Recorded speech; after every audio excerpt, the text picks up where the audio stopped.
Olivia Ray here now with a look at sports. Olivia? Yeah, and the latest on Carson Wentz. It's been up and down all week long if you've been following along. So we'll tell you what we know the night before kickoff ahead of week 3, Colts versus Titans. And coming up after the break, a couple Big Ten showdowns. Purdue and IU both looking to get back in the win column. I have highlights from West Lafayette and Bowling Green after the break.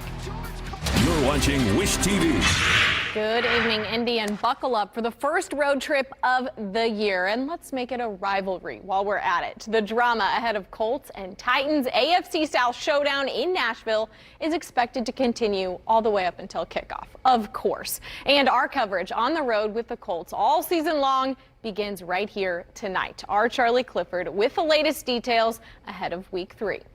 Charlie, thank you so much. And the latest from Nashville, our Colts insider Zach Kiefer tweeting that he just caught up with Colts owner Jim Irsay, who said he spoke with Carson Wentz. He wants to give it a go tomorrow. So we will see a game time decision. We will let you know the latest again tomorrow, 11 a.m. to noon, right here on Countdown to Kickoff, the only 1 hour long Colts pregame show in the state, right here on Wish TV. All right, now let's head to a stacked Saturday of college football, starting with the Hoosiers, who are 1-2 following their heartbreaking loss to Cincinnati last Saturday. Tonight, they're under the lights at Western Kentucky, facing a Hilltopper team who owns the top passing offense in the nation. Michael Penix Jr. looking for a fast start himself to shake off that 3-interception performance from last weekend.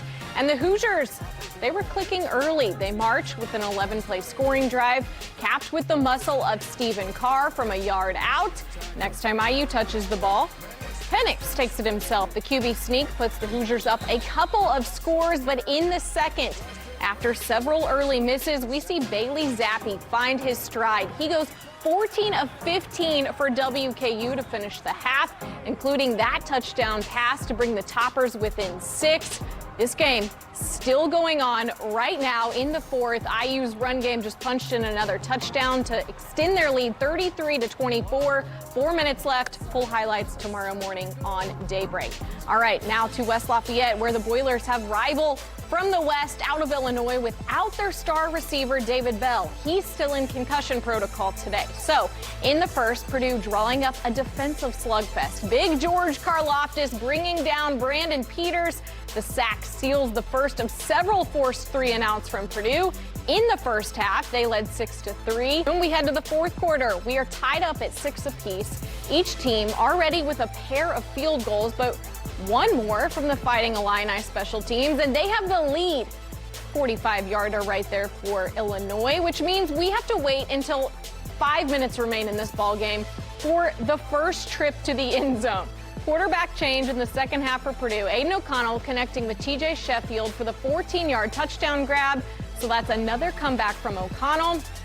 Wasn't the prettiest, but still a win for Purdue. Final score 13-9. Afterwards, Jeff Brom talking about his 2-quarterback system that has the Boilers 3-1 right now. I like both of our quarterbacks. You know, I wish we could develop a little more balance. I think would help Jack. All right, quickly to Soldier Field for the top 20 matchup of the Wisconsin Quarterback Bowl. Revenge for former Badger Jack Cohn, now the starter for the Irish in the third quarter. Game is tied at 10. Cohn is sacked. He goes down in a heap. Coach Kelly said afterwards that it's just a soft tissue injury. Should be good to go next week. Now, fourth quarter, Wisconsin up by 3, and watch Chris Tyree. He takes this kickoff return 96 yards to the house. Notre Dame gets the win today to make Brian Kelly the winningest head coach in Notre Dame history. He passed Knute Rockne with 106 wins today. Notre Dame ran away with this one 41-13, guys. Whew, a lot of action in football today. Yes, still going too.